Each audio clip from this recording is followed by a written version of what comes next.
Buenas noches y bienvenidos a la segunda edición de el diplomado Los derechos laborales en la emergencia sanitaria. Mi nombre es Luis Ricardo Valderrama Valderrama y soy abogado con formación especial en Derecho del Trabajo y de la Seguridad Social. Como recordarán, en nuestra primera sesión hemos examinado los conceptos generales relacionados con los coronavirus, ¿no? Y la enfermedad que este provoca, ¿no? Esto ha sido muy importante porque nos permite contar en función de la información brindada por la OMS, tener información, digamos, primero oficial, ¿no? En función de las últimas investigaciones que se han hecho sobre la materia. Este conocimiento es necesario porque muchas personas no tienen una idea muy clara de cómo se da la propagación de este virus, ¿no? Adicionalmente a eso, hemos evaluado cuáles son las medidas que ha dictado el gobierno con la finalidad de afrontar la emergencia sanitaria, ¿no? Este estado de emergencia que implica el aislamiento obligatorio, ¿no? Hay una limitación de los derechos constitucionales vinculados con el tránsito, ¿no?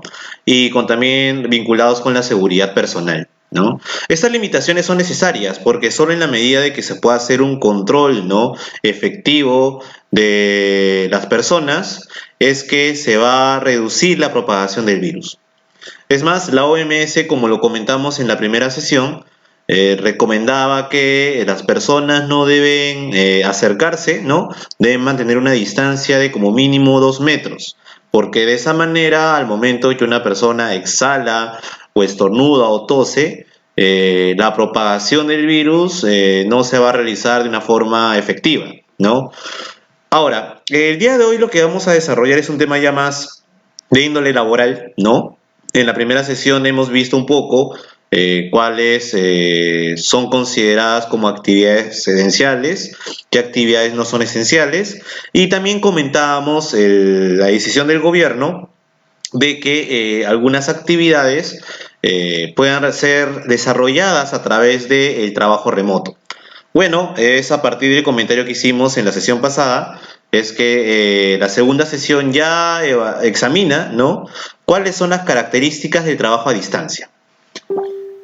En primer lugar, sobre el trabajo a distancia es importante tener nociones generales sobre lo que es un contrato de trabajo y en función de esta idea comenzar a desarrollar en qué condiciones se debe prestar, ¿no? la labor a distancia.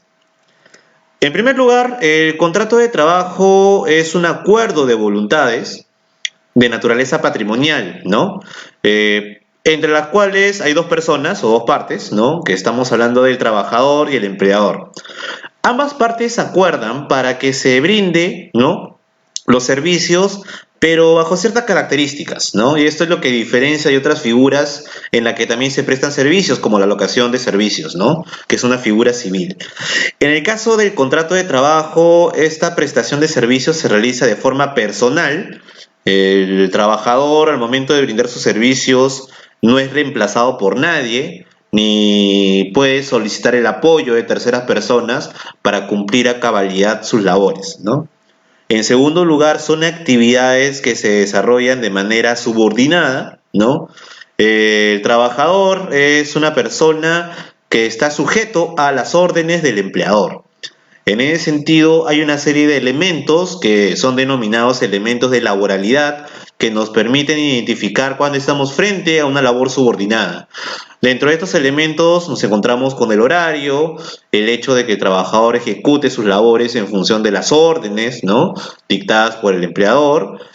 También nos referimos al lugar de trabajo, ¿no? El empleador es el que determina en qué lugar se va a realizar esa actividad, ¿no?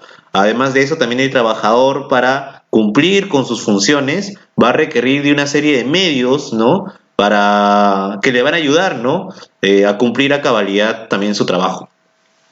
Adicionalmente a este elemento de la subordinación, cabe mencionar que el trabajador va a tener como derecho por esta prestación de servicios un pago que se conoce como remuneración, ¿no?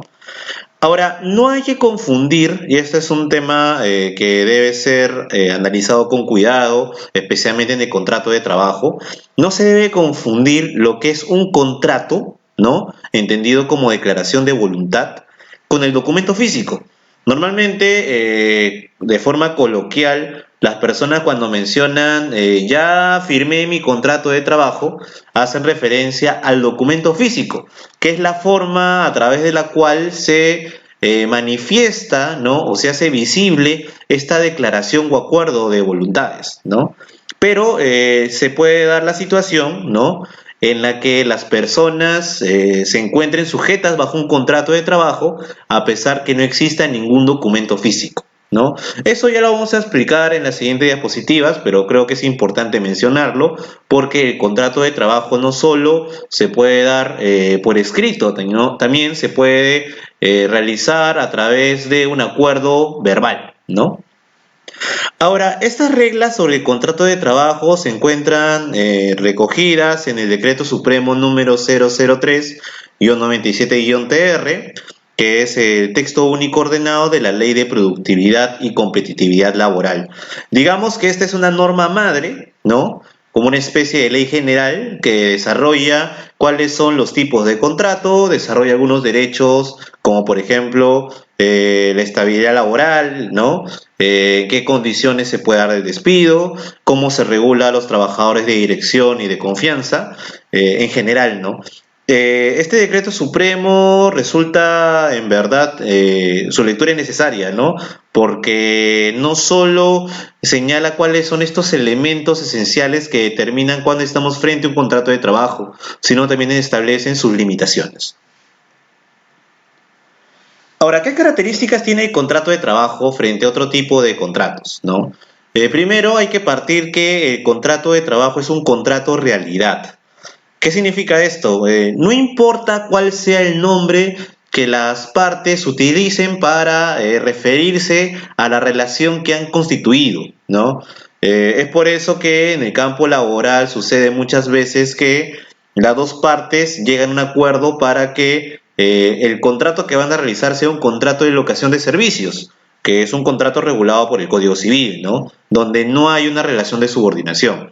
Bueno, más allá que ambas partes digan que su relación es meramente civil, o incluso en el caso de que ya hayan suscrito un documento que sea un contrato de locación de servicios, ambas situaciones no justifican el hecho de calificar este vínculo como exclusivamente civil y no laboral. Es por eso que en el derecho del trabajo se aplica como principio el de primacía de la realidad, el cual, a partir del análisis de los elementos esenciales propios de un contrato de trabajo, se verifica si realmente la prestación es subordinada, es personalísima o implica el pago de una remuneración.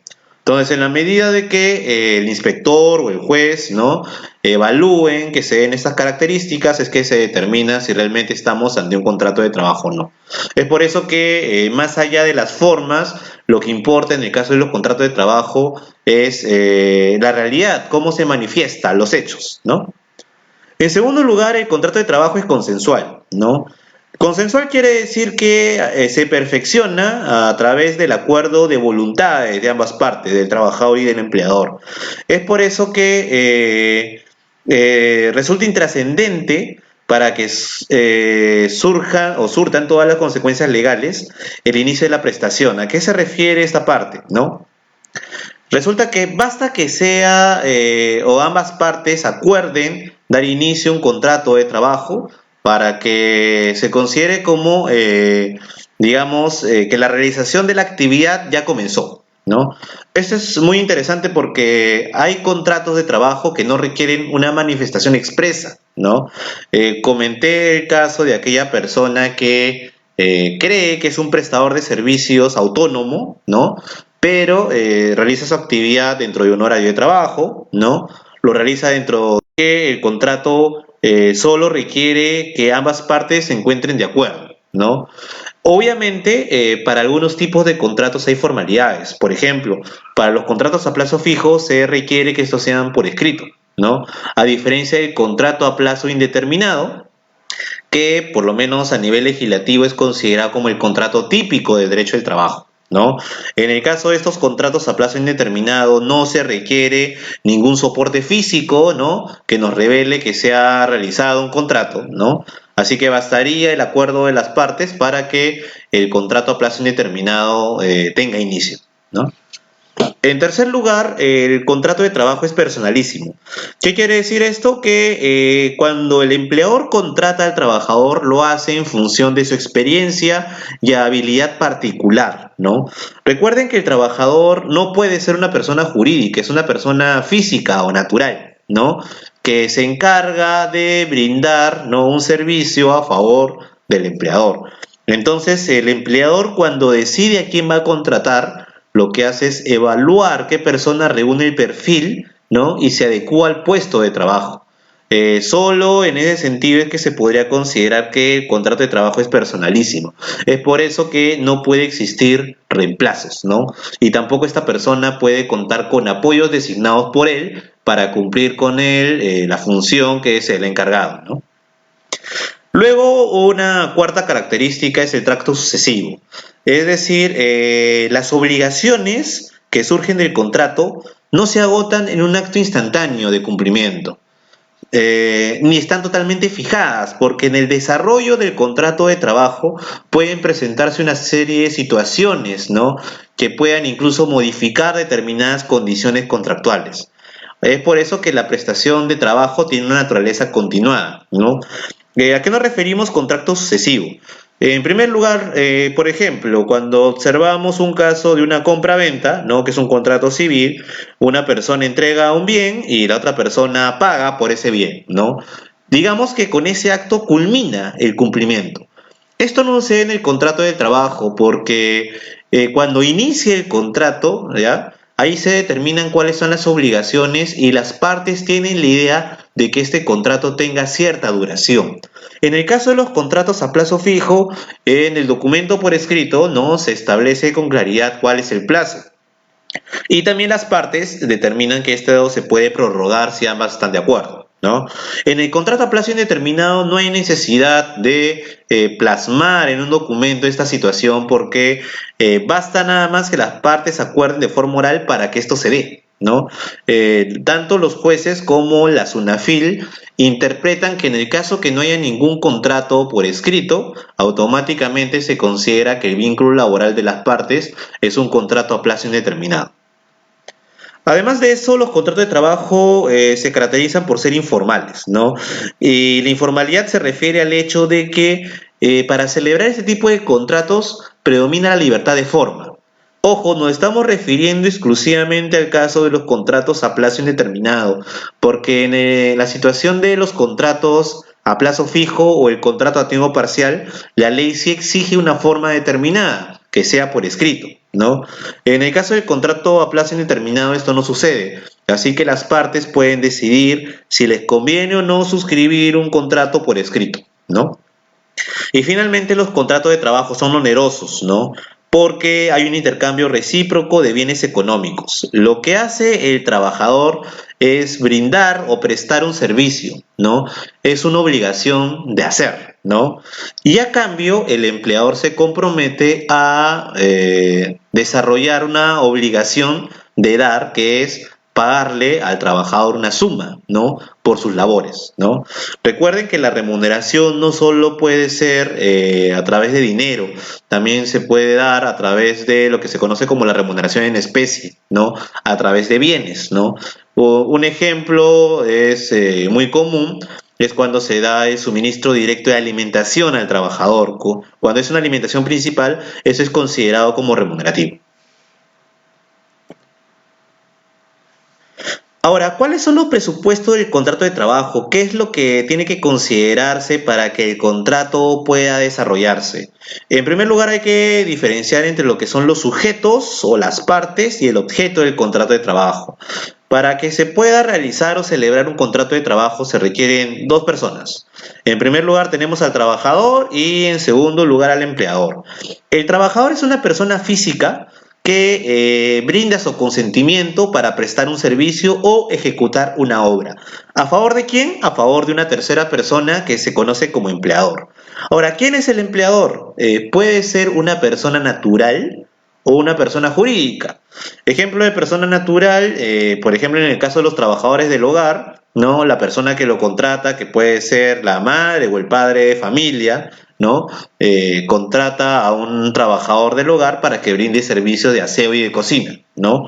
Por ejemplo, en esos casos es una persona natural la que tiene, ¿no? La potestad de ser el empleador, ¿no? Distinto es en el caso de un trabajador que labora para una empresa, ¿no? Se entiende que, que esta empresa está sujeta a una sociedad, ¿no? O puede ser también una persona natural con negocio, ¿no? En ambos casos se entiende que esa es la persona jurídica, ¿no? En el caso, por ejemplo, específico de la sociedad, ¿no? Anónima. En el caso de la persona natural con negocio, ahí sí tiene la naturaleza el empleador de persona natural, ¿no? Estas personas son las que se benefician del trabajo, ¿no? Y tienen la facultad, lo que se conoce como poder directivo, de organizar el sistema productivo en el centro de trabajo de acuerdo a determinados criterios de razonabilidad. Así que para que exista un contrato de trabajo se requieren de ambas partes, ¿no? No confundir con otro tipo de contratos, por ejemplo, el contrato de intermediación laboral y de tercerización de servicios, también conocido como outsourcing, ¿no? Ambos tipos de contratos no se dan entre un trabajador y un empleador, sino entre empresas, ¿no? Hay una empresa que brinda un servicio, que puede ser la empresa de intermediación o la empresa de tercerización, ¿no? Y este servicio lo va a recibir una empresa que es conocida como usuario principal, ¿no? Que es la que contrata un servicio específico, ¿no? Entonces, en estos casos de la intermediación laboral y la tercerización de servicios, no existen entre las empresas una relación laboral. La relación laboral existe entre la persona, o en este caso la empresa que brinde servicio, con los trabajadores que van a ser destacados o desplazados, ¿no? Ahí sí existe una relación laboral y es por eso que la legislación laboral ha establecido determinados candados para poder evitar el uso abusivo de estas figuras de naturaleza comercial, ¿no? Cuando estamos hablando ahora del objeto del contrato de trabajo, hay que tener en cuenta que son dos. Por el lado del trabajador, lo que realiza es una obligación de hacer, que viene a ser la prestación personal de servicio, ¿no? ¿En qué consiste? Es una puesta a disposición de su fuerza de trabajo, que puede consistir en una labor manual o intelectual, ¿no? Recuerden que la actividad laboral que realiza un trabajador puede tener primero o consistir en actividades meramente operativas, puede ser una labor mixta, una labor operativa junto con la parte intelectual, o puede ser netamente intelectual, ¿no? No importa si el trabajador califica como un obrero o como un empleado, que era una división que se utilizaba hace muchos años. Actualmente ya no se da esa diferencia porque discrimina la naturaleza o la noción de trabajador, porque al final obrero o empleado son trabajadores. Así que la legislación laboral ya no hace mención a esa diferencia entre el obrero y el empleado, ¿no? Además de eso, tenemos como el segundo objeto que se toma en consideración para que exista un contrato de trabajo, la remuneración. ¿Qué es la remuneración? Es un bien otorgado al trabajador, que como ya mencioné en la anterior diapositiva, puede ser en dinero o en especie, y tiene como finalidad retribuir al trabajador por la puesta a disposición de su fuerza de trabajo. Y recuerden que la remuneración es de libre disposición. Ahora, esta regla de que la remuneración se paga en función de una prestación efectiva de trabajo, en verdad tiene excepciones, ¿no? Hay situaciones en las cuales el trabajador no realiza su labor, pero a pesar de eso el empleador tiene la obligación de pagarles. Ejemplo clásico es cuando un trabajador sufre un accidente o tiene una enfermedad. En esos casos, durante los 20 primeros días, el empleador tiene que pagar una remuneración, a pesar que no hay una labor efectiva, ¿no? Ya a partir del día 21 hacia adelante, ya se quiere es un intercambio de trabajo a cambio de una remuneración. Esa viene a ser la causa del contrato de trabajo, un propósito práctico netamente patrimonial. Lo que no quita que el contrato de trabajo también tenga elementos de carácter no patrimoniales o personales, ¿no? Aquí nos referimos, por ejemplo, a las reglas sobre seguridad y salud en el trabajo, donde el empleador tiene la obligación de prevenir, ¿no?, que el trabajador pueda sufrir algún tipo de accidente o enfermedad profesional Para eso, la legislación laboral establece una serie de limitaciones y de evaluaciones que tiene que realizar el empleador, ¿no? Para cumplir con este principio de prevención y de protección, ¿no? Ahora, en cuanto a la forma, recuerden que el contrato de trabajo, cuando es a plazo indeterminado, no requiere una forma específica, puede ser oral o escrito. En cambio, en el caso de los contratos a plazo fijo y el contrato a tiempo parcial, sí la legislación laboral obliga a las partes o impone que se siga una forma determinada que es la forma escrita. Ahora, ¿qué actividades se excluyen de la legislación laboral porque no son consideradas como trabajo? Recuerden que hay que distinguir entre el término coloquial, ¿no? Y la fórmula técnica para referirnos al trabajo, ¿no? Cuando coloquialmente hablamos de trabajo, estamos incluyendo al trabajo autónomo, a trabajos de carácter formativo, a trabajos benévolos como el voluntariado, etcétera. En ese sentido, trabajo es toda prestación de servicio que realiza la persona, ¿no? Pero esta definición, si bien es coloquial o que se encuentra en los diccionarios, no es la que utiliza el legislador.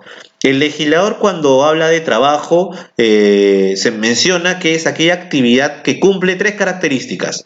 En primer lugar, que sea una actividad subordinada, que sea una prestación personalísima de servicio y que además genere el derecho a una remuneración.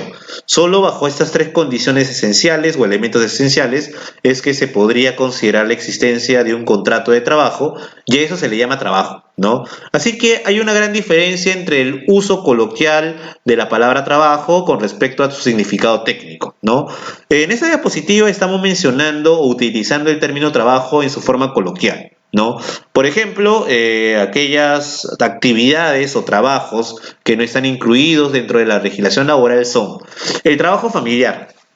Recuerden que cuando hablamos de trabajo familiar nos referimos al trabajo que vincula al padre, con el hijo, con su cónyuge, ¿no?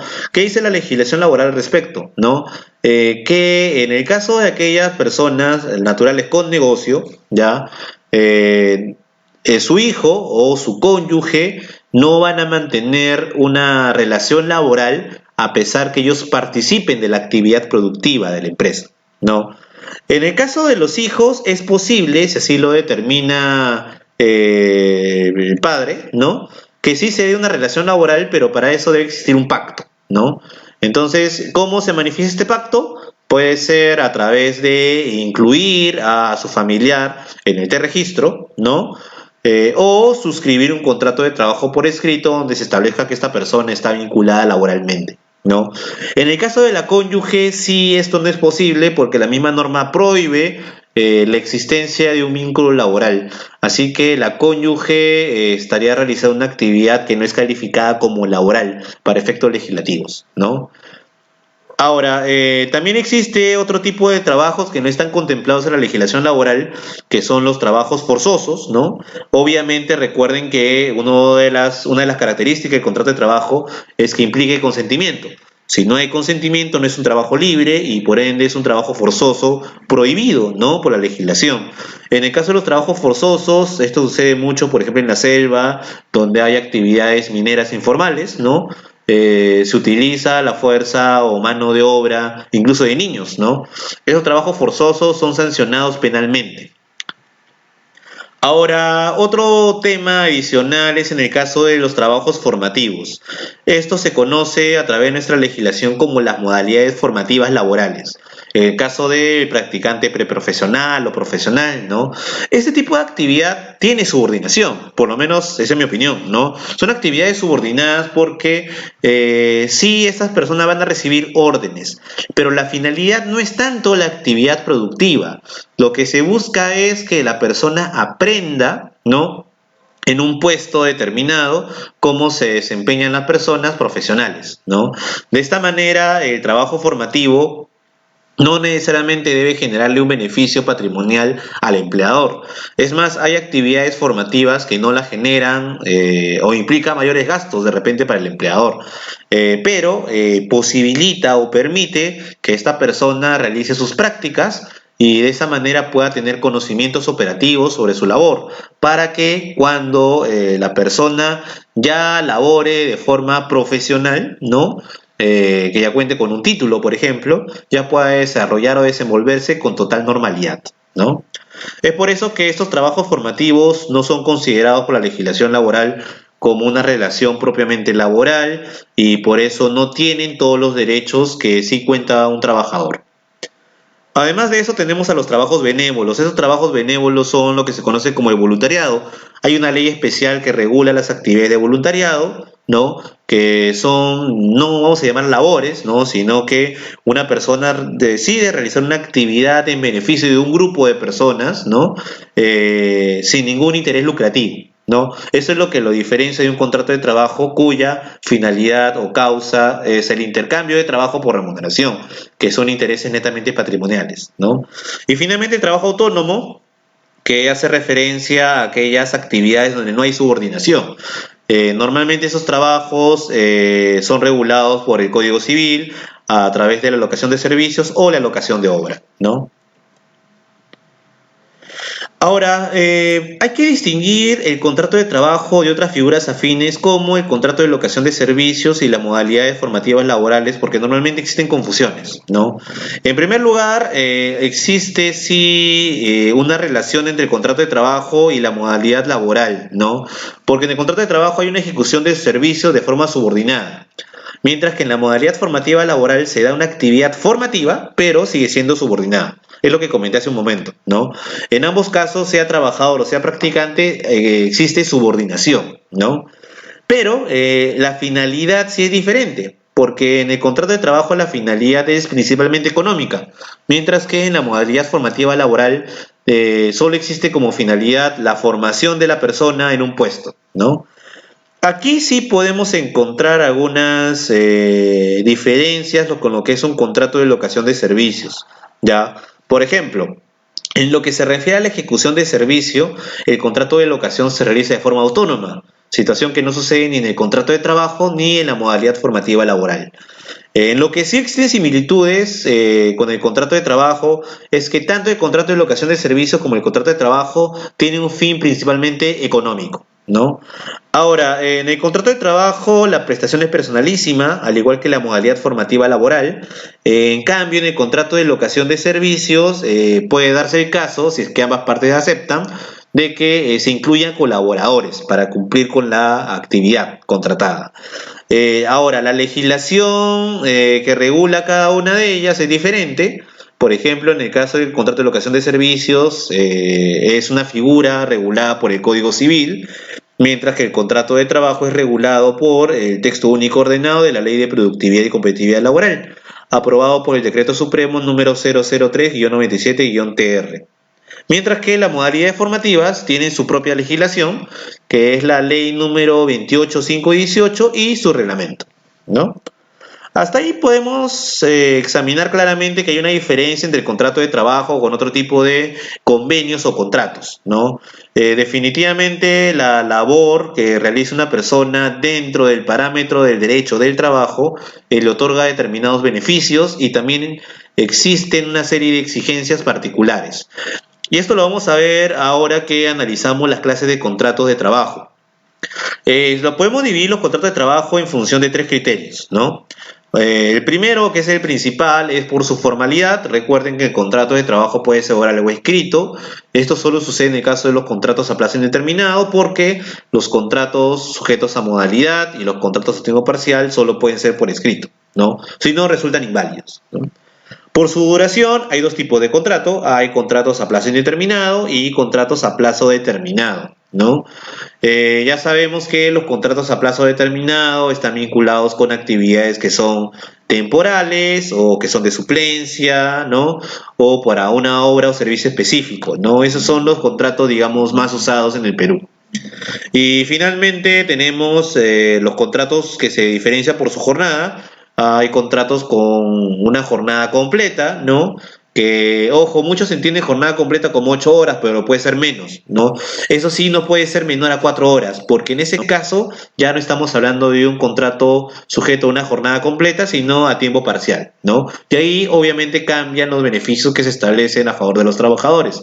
En el contrato a tiempo completo, el trabajador tiene todos los beneficios establecidos por la ley laboral correspondiente, mientras que en el contrato a tiempo parcial, ahí sí el trabajador no va a tener derecho a la CTS y no tiene derecho a la estabilidad laboral, aunque sí tiene derecho a recibir una gratificación, ¿no? Y la remuneración mensual, recuerden, en el caso del trabajador a tiempo parcial, puede ser menor a una remuneración mínima vital. Claro, el cálculo se realiza de forma proporcional, tomando como base la remuneración diaria de una jornada ordinaria del centro de trabajo, ¿no? Ahora vamos a pasar al tema 2 del día de hoy, que es ya en sí el tópico que queremos desarrollar para poder abordar ya en la tercera sesión que se va a realizar el día sábado, ¿no? El tema del trabajo remoto, ¿no? Pero primero hay que entender qué es el trabajo a distancia. Hay que definirlo, entender sus características para poder hacer esta distinción.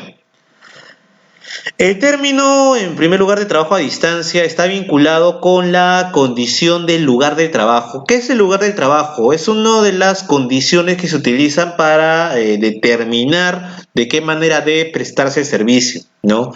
El lugar de trabajo hace referencia al espacio físico en la que el trabajador presta sus servicios de forma efectiva, ¿no? Normalmente cuando se habla del lugar de trabajo, inmediatamente nosotros hablamos de centro de trabajo, porque consideramos que el espacio físico en el que se desarrolla el trabajador es un lugar, ¿no? Fijo, ¿no? Claramente delimitado, ¿no? Lo cual en la práctica no es así, ¿no? Si bien la mayoría de trabajos están sujetos a un espacio físico determinado, hay actividades que por su propia naturaleza son itinerantes, donde el trabajador realiza su actividad en diferentes lugares, para intercambiando de lugares y solo de forma ocasional asiste al centro de trabajo, ¿no? Ahora, ¿el centro de trabajo qué es, no? Es un espacio en el que se ubican los trabajadores. ¿Para qué? Para desarrollar las funciones para las cuales han sido contratados, ¿no? Y de esta manera, en este lugar es posible la interacción con otros trabajadores o terceros, ¿no? O clientes, de ser el caso. Recuerden que en el centro de trabajo se deben cumplir determinadas condiciones relacionadas con la ley de seguridad y salud en el trabajo, ¿no? Es por eso que deben contar, por ejemplo, con un comedor, ¿no? Eso es obligatorio por ley, ¿no? Además de eso, también deben contar con las condiciones adecuadas para poder cumplir con su actividad.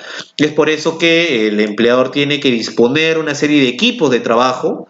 Estamos hablando pues de repente de computadoras o herramientas o vestimenta, uniformes, ¿no? Que le permitan cumplir con su actividad, ¿no? Para eso recuerden que el empleador asigna al trabajador un puesto de trabajo. No confundir lo que es un puesto de trabajo que hace referencia más a la localización del trabajador con lo que es el cargo, ¿no? El cargo hace referencia ya a un tema netamente funcional. Es decir, se señala ahí para qué ha sido contratado el trabajador, para que brinde qué tipo de servicio. Es por eso que no hay que confundir, porque son conceptos que usualmente se utilizan como sinónimos, lo que es un puesto de trabajo de lo que es un cargo, ¿no? Ahora, cuando estamos hablando del lugar de trabajo como una condición de trabajo, ¿no? Valga la redundancia, hay varios tipos, ¿no? De lugares de trabajo. Está el lugar estático o fijo y el dinámico o itinerante. Disculpen, ahí en la diapositiva dice itinerante, hay un error, es itinerante. ¿Ya? Cuando es un trabajo estático fijo, como ya mencioné, viene a la memoria aquellas actividades que se realizan en una zona específica delimitada claramente por el empleador, ¿no? Normalmente puede ser esto brindado en la casa matriz, ¿no? O en cualquiera de las sedes determinadas por el empleador. Incluso existen casos de trabajadores que, si bien laboran para una sede determinada, pueden ser trasladados continuamente. Pero lo importante es que siempre el empleador delimita un lugar de trabajo específico, ¿no? Claro, con algunas variaciones, pero como estas variaciones son ocasionales, no se les califica como un lugar de trabajo dinámico o itinerante, ¿no? Esto sucede, por ejemplo, en el caso de los trabajadores administrativos que siempre desarrollan su actividad en lugares específicos, ¿no? Ahora, recuerden que hay una distinción entre centro de trabajo y centro de operaciones, porque puede ser, y esto sucede, ejemplo, en la actividad minera, hay un centro de trabajo donde se entiende que el trabajador va para recoger su boleta de trabajo o donde se le entregan algunos implementos en general, pero distinto es el centro de operaciones, que es donde realiza o presta de forma efectiva su labor, ¿no? Esto también ocurre, por ejemplo, en el caso de la tercerización de servicios o intermediación laboral, ¿no? En la que no hay que confundir entre lo que es el centro de trabajo, ¿no? Se entiende que la persona que brinde esta clase de servicios tiene que rendir cuentas a su empleador, ¿no? Pero el centro de operaciones donde presta efectivamente su servicio es otro lugar, que pertenece a una empresa distinta que lo contrata, ¿no?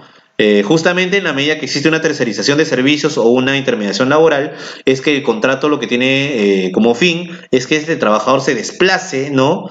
O sea destacado para que brinde un servicio en otro lugar. A diferencia de este tipo de actividad que se realiza en el centro de trabajo, existe lo que se conoce como el trabajo a distancia, que ahorita lo vamos a definir, ¿no? Y bueno, en lo que, a diferencia del lugar de trabajo estático fijo, ya hemos mencionado que trabajo itinerante es aquel en la que no hay un espacio físico establecido, ¿no? Si bien es posible que el trabajador asista de forma muy ocasional al centro de trabajo que normalmente coincide con el domicilio del empleador, ¿no? Esto es, como le digo, no es común. Lo normal es que su actividad lo realice, como se puede decir vulgarmente, en la calle, ¿no? Esto sucede, por ejemplo, en el caso de los vendedores, ¿no? Que, por ejemplo, en el caso de aquellos vendedores que se encargan de ofrecer, ¿no? Libros, ¿no? Estas personas lo que hacen es ir a la casa de los clientes o a las oficinas para ofrecer estos productos, ¿no? Entonces solo van a ir al centro de trabajo para rendir cuentas sobre sus labores. Como esta asistencia al centro de trabajo solo se realiza de forma ocasional y solo para informar, ¿no? Se considera que ese trabajo es dinámico o itinerante, ¿no? Ahora, ¿qué es el trabajo a distancia? ¿No? El trabajo a distancia, que para muchos es sinónimo de teletrabajo, van a ver que en nuestra legislación laboral sí hay algunas diferencias, ¿no? El trabajo a distancia es una modalidad de trabajo en la que el trabajador no tiene que desplazarse a un puesto físico, sea una oficina o un lugar de desempeño en su profesión, ¿no? Sino que el trabajador va a poder laborar sea en su domicilio, ¿no? O en un lugar de elección, ¿no? Obviamente para que pueda desempeñar su trabajo adecuadamente y se pueda fiscalizar, tiene que utilizar métodos remotos, ¿no? Que va a tener a su disposición para poder informar cómo está desarrollando su actividad laboral, ¿no? Entonces, este trabajo a distancia se caracteriza justamente por la deslocación, ¿no? De la actividad productiva a otro lugar, ¿no? Que normalmente, como ya señalé, puede ser el domicilio del propio trabajador u otro que se disponga, digamos, disponga las partes por ser lo más conveniente.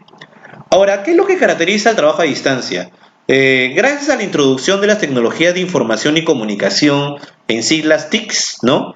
Es que se ha repotenciado el trabajo a distancia, ¿no? Antes se consideraba que la forma exclusiva de trabajo a distancia era a través de comunicaciones telefónicas o a través del envío a correos. Ahora el trabajo a distancia, gracias al uso de estas tecnologías, se ha diversificado, ¿no? Es por eso que ahora existen una serie de oportunidades para implementar nuevas formas de organización empresarial, ¿no? Y esto permite que la persona al final, o las empresas también, se adapten a una actividad productiva conforme a las nuevas exigencias de la globalización. Definitivamente el trabajo a distancia genera ventajas a las empresas y a los trabajadores, ¿no? Tiene un impacto positivo, digámoslo así, ¿no? Tomando en consideración que en la medida que se utilizan tecnologías de la información y comunicación, se vuelven más ágiles las labores, ¿no? La interacción que se da, si bien es una interacción remota, ¿no? Puede tener la misma eficacia que en el caso de aquellas actividades que requieren la participación del trabajador de manera presencial en la oficina. Si bien hay personas que dicen que la labor a distancia no es lo mismo que la actividad presencial, y yo creo que tienen en cierto grado razón, esto no quiere decir que las tecnologías de la información y comunicación no permitan hasta cierto punto que la comunicación se realice de forma efectiva. Por ejemplo, si no fuera a través de estas tecnologías, no se podría brindar este diplomado, ¿no? Y esta situación actual del estado de emergencia en verdad imposibilita que podamos salir. Así que una manera para poder seguir desarrollando nuestra actividad, ¿no? Y garantizar que se mantenga la actividad productiva es justo a través de estas tecnologías, ¿no? De información y comunicación. Ahora, estas tecnologías conocidas como TIC o TICs, ¿no? Son el resultado de una conjunción de lo que viene a ser la parte informática con las telecomunicaciones, que tiene como finalidad mejorar tanto el procesamiento, el almacenamiento, como la transmisión de la información. Esa es la clave, cómo gestionar mejor la información. Entonces, la información puede ser gestionada adecuadamente a través de diferentes vías. Hay una comunicación que se puede realizar de forma sincrónica, por ejemplo, una llamada telefónica, o a través de una videoconferencia o una audioconferencia. Actualmente ha crecido el uso de canales online, ¿no? Donde es posible la videoconferencia, ¿no? Así que este es un caso perfecto de, digamos, de cómo las tecnologías de información se están acrecentando en el mundo y más aún ahora con lo que han decretado muchos gobiernos del aislamiento obligatorio, ¿no? Ahora, una forma también o una vía, ¿no? Para que se realice una comunicación adecuada es a través del correo electrónico, ¿no? El trabajo a distancia exige poder enviar una serie de información, ¿no? O datos, ¿no? A la persona que contrata al trabajador. Y el medio más usado es naturalmente los correos electrónicos, ¿no? Además de esto, la persona, el trabajador, puede utilizar motores de búsqueda, ¿no? Es a través, por ejemplo, de Google u otros motores más especializados que le permiten obtener información para elaborar sus productos, ¿no? Además, también hay otro tipo de servicios vinculados, como los servicios en la nube, ¿no? O también las redes sociales. Entonces, en resumen, todas las tecnologías de información y comunicación permiten que se dé una conexión, sea de forma sincrónica o no. Por ejemplo, en el caso de los servicios en la nube, ¿no? No necesariamente se da esa sincronía, pero se logra enviar la información, ¿no? De forma oportuna, ¿no? Lo mismo pasa en el caso del correo electrónico, que si bien la demora de entre enviar y recibir un correo es mínima, también se considera como una comunicación no sincrónica. Pero lo importante es que al final ambas personas, no importa en qué lugar se encuentren, van a poder interactuar y enviar la información bajo canales seguros, ¿no? De transmisión. Ahora, ¿qué ventajas existen al momento de introducir estas tecnologías de información y comunicación en la actividad laboral? Yo he considerado 5 ventajas principales, en verdad algunos dicen que hay más, ¿no? Pero creo que hay que partir de estas para entender cuál es la importancia de esta tecnología de la información y su introducción al derecho del trabajo, ¿no? Y bueno, la actividad laboral en sí, ¿no? Primero, permite las tecnologías de la información formas de comunicación más ágiles y de calidad, ¿no? Esta agilidad es muy importante porque ahora lo que se exige a nivel comercial es la rapidez de la información, ¿no? Entonces, antes, por ejemplo, para que una empresa se comunique con otra, requería el uso de teléfono o a través del fax, ¿no? Que era un medio muy utilizado hace unos años. Ahora esto ha sido reemplazado a través del uso de correos electrónicos, de videoconferencias en general, a tal punto que incluso documentos laborales pueden ser enviados con total validez a través del correo electrónico. Ahora que estamos en el periodo de emergencia sanitaria, por ejemplo, el Ministerio de Trabajo ha considerado válido que se envíen los documentos laborales, específicamente el contrato de trabajo, ¿no? Por vía correo electrónico y con la firma digital del empleador, ¿no? Y para que este contrato sea válido, basta el acuse de recibo del trabajador donde se considera que ya existe una aceptación. Entonces, estas tecnologías permiten justamente que se brinde una información ágil y de calidad porque actualmente ya se cuentan con plataformas adecuadas que no solo garantizan la transmisión de la información en tiempo real, ¿no? Sino que también lo hacen con determinados estándares de calidad. Ahora, el hecho de realizar justamente estas comunicaciones de forma remota ha permitido que se reduzcan los costos de traslado y de tiempo, ¿no? Ahora, basta con un clic para enviar una información de Lima a Hong Kong, ¿no? Lo cual naturalmente es una facilidad porque se ahorra una serie de costos de transacción, de viaje, de traslado, incluso no solo de un país a otro, sino también dentro de la misma ciudad, ¿no? Ustedes saben muy bien que el tráfico de Lima imposibilita muchas veces que las personas puedan cumplir con determinadas metas a corto plazo, ¿no?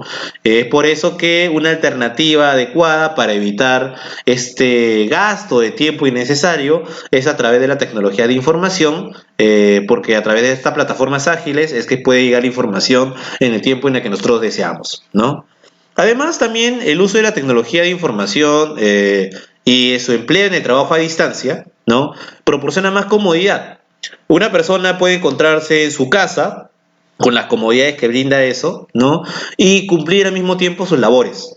Obviamente hay algunas situaciones que han sido evaluadas ya a nivel de la psicología que dicen que para muchos trabajadores es difícil poder laborar desde su domicilio, ¿no? Porque está acostumbrado a un ritmo distinto, no es un ritmo de trabajo el que una persona tiene al momento que se desarrolla en su casa, salvo que tenga mucha disciplina. Bueno, en verdad, en mi experiencia, porque yo realizo labor de forma remota, ¿no? Si bien al inicio puede resultar chocante porque es cuestión de organizar tiempos, verificar bien cuáles son las tareas que uno tiene que cumplir durante el día, es un tema de disciplina y de orden, ¿no? En la medida que una persona pueda ordenarse, ¿no? Tener claro cuál es el momento de trabajo y cuál es su momento de descanso, es que yo creo que pueda desarrollarse adecuadamente la actividad de forma remota sin perjudicar sus derechos, ¿no? Recuerden que el hecho de que una persona realice su labor a distancia no quiere decir que no exista un horario de trabajo, ¿no? Algunos empleadores incorrectamente creen que porque una persona realiza su trabajo a distancia, que en cualquier momento lo puede llamar. Conozco casos de empresas, ahora en ese estado de emergencia, que a sus trabajadores lo llaman a las 10 de la noche, incluso se han comunicado con ellos este feriado, ¿no? Lo cual obviamente no es adecuado porque la legislación laboral establece claramente que durante esas horas que están fuera de la jornada de trabajo o esos días, ¿no? La persona tiene todo el derecho a descansar y no responder, ¿no? Y eso no se puede considerar como una falta grave. Además de eso, la introducción de la tecnología de información y comunicación favorece la extensión de la oferta comercial. Claro, lo que pasa es que en estos casos se genera un sistema de redes que no dependen de un espacio físico. Así que en el caso de que una empresa quiera expandir su marca comercial, lo puede realizar con mayor efectividad a través de las tecnologías de información que a través de otro tipo de vías donde se requiere, por ejemplo, ya la participación de personas de manera presencial, ¿no? Así que una persona de otro país puede perfectamente revisar, ¿no? Cuáles son las actividades laborales que desarrolla una empresa, ¿no? Y en función de los servicios que presta puede incluso contratarlo sin necesidad de estar la persona presente en las oficinas para poder pedir información, ¿no? Además, recuerden que la tecnología de la información y comunicación automatiza y flexibiliza el trabajo. Normalmente cuando estamos hablando de la labor de una oficina, siempre se maneja en razón de determinadas jerarquías, ¿no? En cambio, el trabajo que se realiza a distancia tiene la ventaja de que se disminuye el nivel jerárquico. Ojo, no estoy diciendo que se elimina la posibilidad del empleador de poder fiscalizar esas actividades, ¿no? Esto se mantiene, ¿no? Obviamente, al ser una fiscalización remota, tiene ciertos límites, ¿no? Pero esto no quita la posibilidad de que el empleador pueda comunicarse dentro del horario de trabajo con el trabajador para pedir información sobre cómo está realizando las labores, ¿no? Hay empresas que manejan perfectamente este tema de la fiscalización laboral de las actividades cuando se realizan de forma remota o a distancia, ¿no?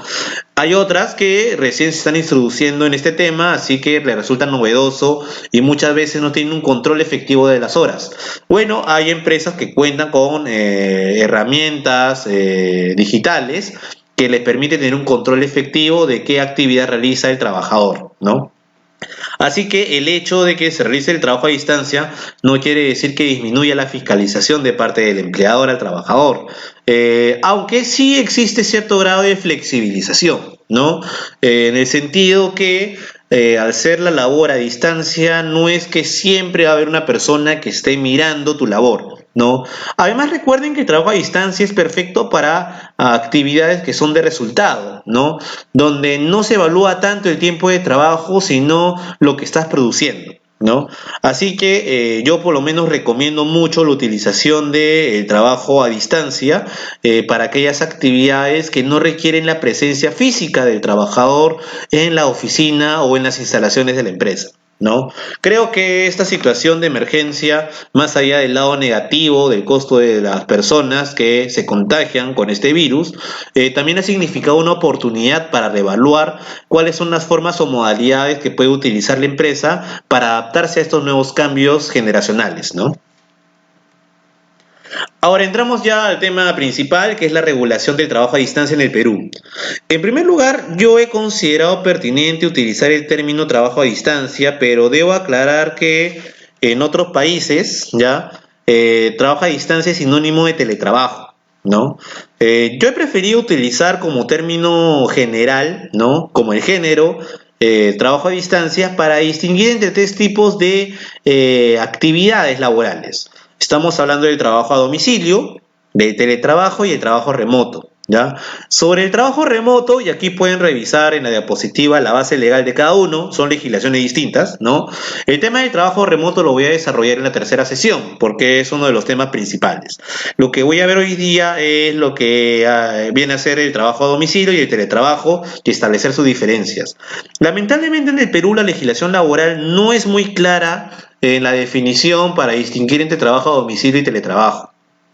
No obstante, en España, por ejemplo, para mencionar un país, sí hay una claridad en cuanto a las diferencias, porque el teletrabajo, por lo menos para el caso de España, si bien puede ser realizado a domicilio, no necesariamente se realiza en ese lugar.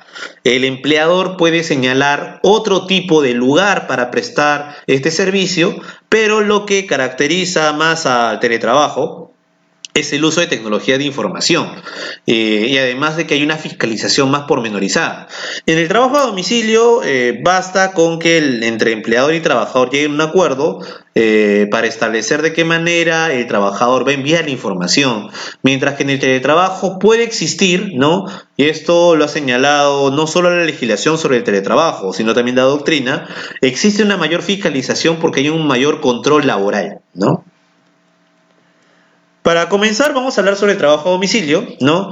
El trabajo a domicilio es el que se ejecuta de forma habitual o temporal, también puede ser de forma continua o discontinua, por cuenta de uno o de más empleadores. El trabajo lo desarrolla el personal en su domicilio, ¿no? O en un lugar designado por el mismo trabajador, ¿no?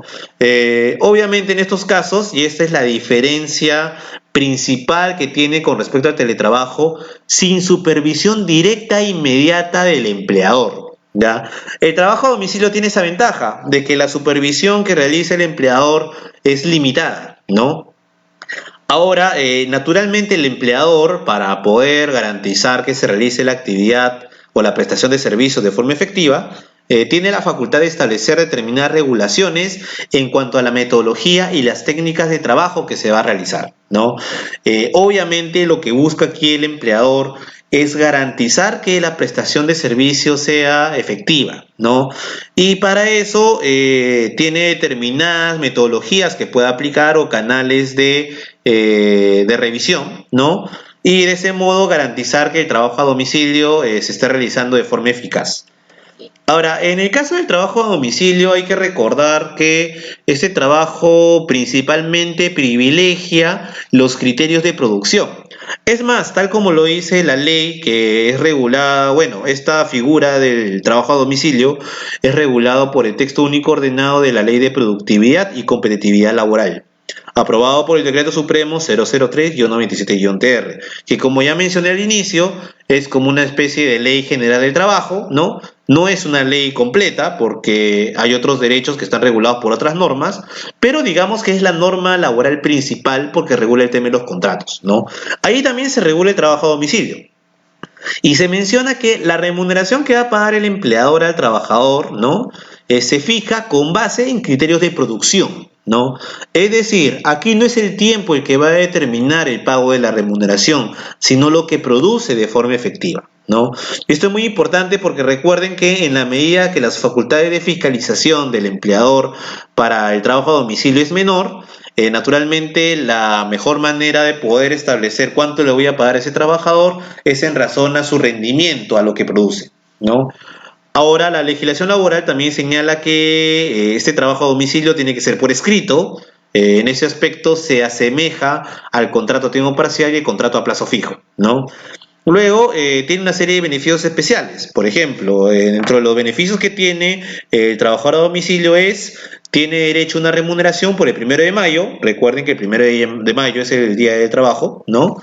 Además de eso, como hacer un trabajo a domicilio, en principio muchos empleadores consideran de que no existen vacaciones porque no se pueden controlar adecuadamente. Bueno, lo que sí va a existir es el pago de una remuneración vacacional. Es decir, lo que va a hacer el empleador es pagarle al trabajador una remuneración vacacional, ¿no? Que es en función a 8.33% de la remuneración total del año anterior. Aquí dice de forma diaria, no, no es así, sino que la remuneración vacacional que se te va a pagar va a ser o se te va a pagar conjuntamente con tu remuneración mensual, ¿no? Es decir, como se toma como base de cálculo la remuneración total del año anterior, quiere decir que durante el primer año tú no vas a recibir esta remuneración vacacional, sino a partir de tu segundo año. Entonces, ¿qué es lo que se va a hacer? Se va a calcular la remuneración total del año anterior, ¿no? Y en función de la aplicación de este factor que es 8.33%, ese monto es lo que se te va a pagar de forma mensual, ¿ya? Conjuntamente con tu remuneración del mes por tu prestación de servicio. Entonces, a eso tiene derecho el trabajador a domicilio, ¿no? Porque obviamente la prestación, o mejor dicho, el descanso físico es un tema que no se puede controlar de forma adecuada, ¿no? Adicionalmente a eso, el trabajador a domicilio va a percibir la compensación por tiempo de servicio, pero se aplica de forma similar a la remuneración vacacional, porque esto equivale a 8.33% de la remuneración total del año anterior, ¿no?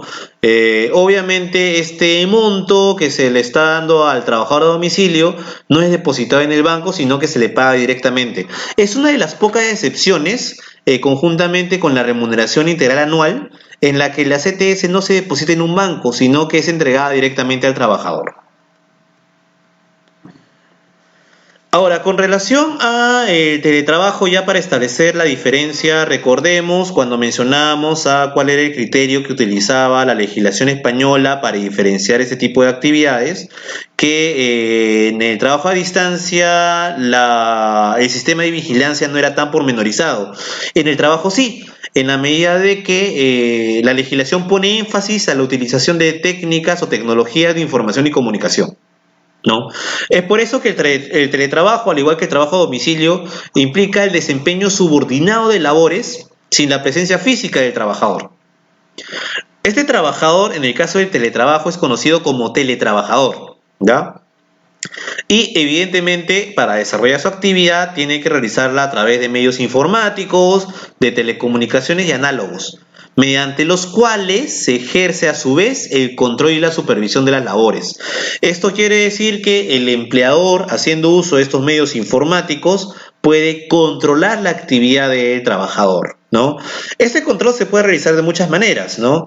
Recuerden que una diferencia también es que mientras que en el trabajo a domicilio no existe precisamente una jornada de trabajo claramente establecida, en la medida de que el pago de la remuneración va a estar en función de la producción del trabajador. En el caso del teletrabajo sí es posible que se establezca una jornada, tomando en cuenta que la vigilancia que desarrolla el empleador es a través de estos medios tecnológicos o de información, ¿no? Ahora, ¿qué es lo que permite tipificar una actividad como teletrabajo? El hecho, en primer lugar, que en el centro de trabajo no esté el trabajador, o sea, no hay una presencia física de él, ¿no?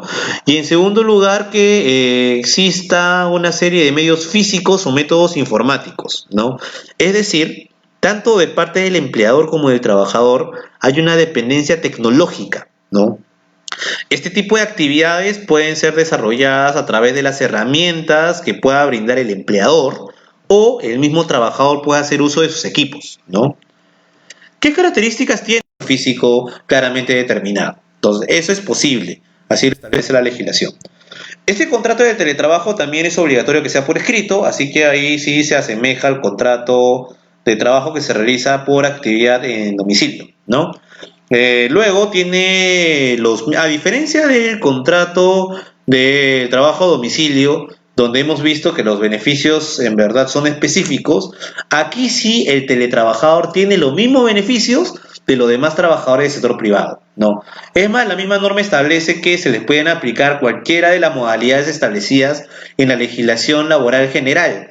Es decir, tú puedes contratar un teletrabajador, por ejemplo, por incremento de actividad, es totalmente válido, ¿no? Porque tú puedes utilizar cualquiera de las figuras establecidas por la legislación general y evidentemente también van a tener derecho a los mismos beneficios, ¿no? Ahora, es importante que en el teletrabajo se determinen qué tecnologías van a ser utilizadas y quién las va a proporcionar.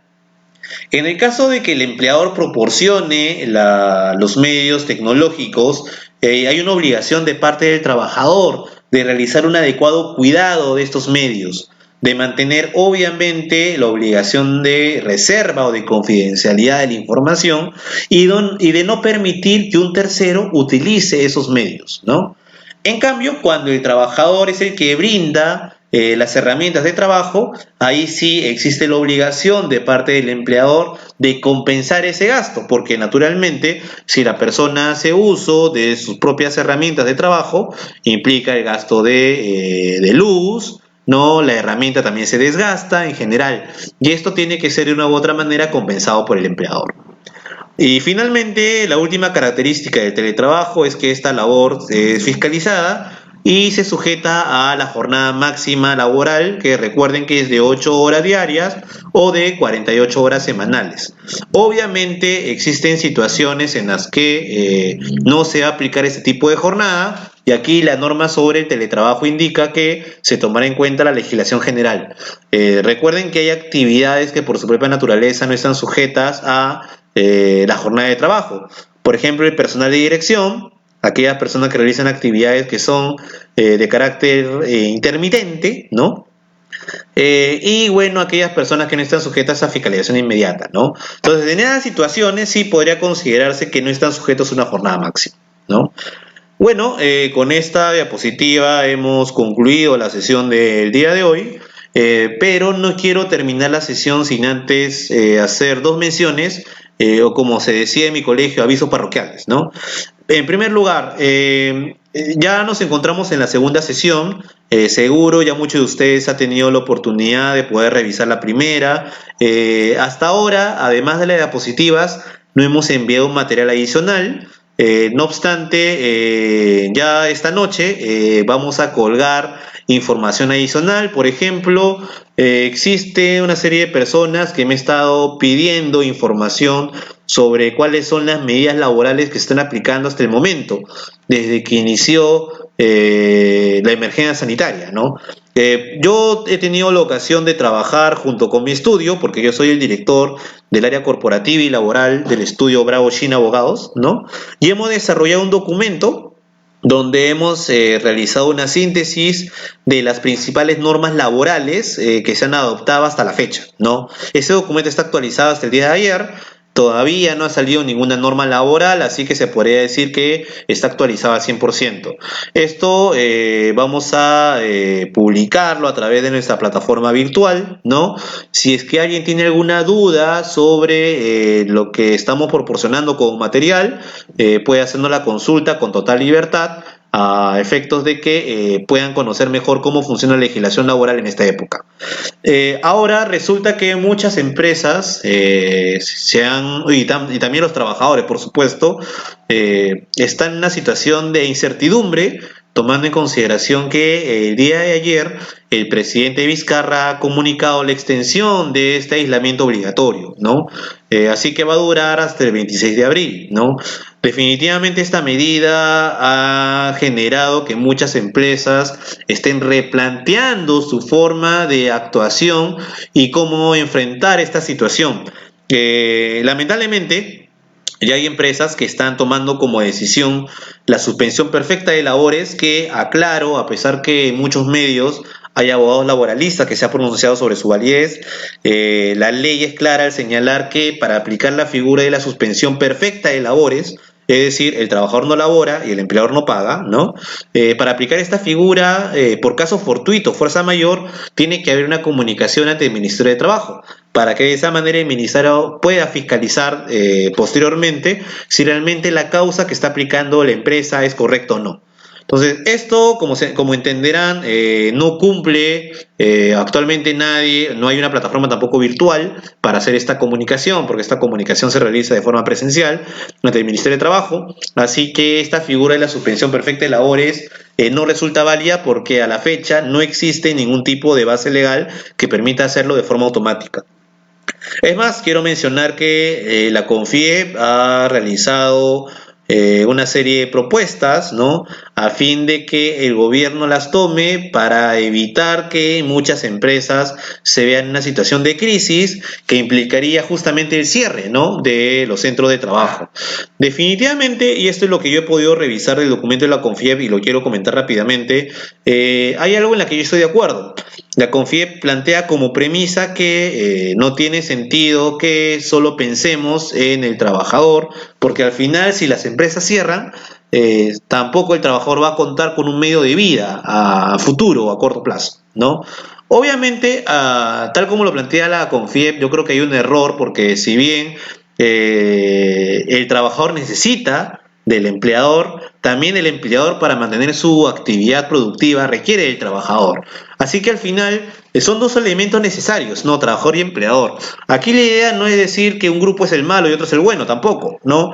Tanto el trabajador como el empleador tienen sus propios intereses. En algunos casos estos intereses pueden ser antagónicos, pero en esta situación de emergencia creo que la medida que debe ser adoptada por el gobierno es tratar de minimizar los costos, ¿no? Tampoco la idea es decir que el empleador tiene que asumir todos los costos para garantizar que el trabajador siga recibiendo su remuneración. Creo que esas son medidas demasiado extremas. Obviamente lo que tiene que buscar el gobierno es un justo medio, ¿no? Por ejemplo, yo si bien estoy en contra de aplicar la figura de los despidos masivos o cese colectivos, ¿no?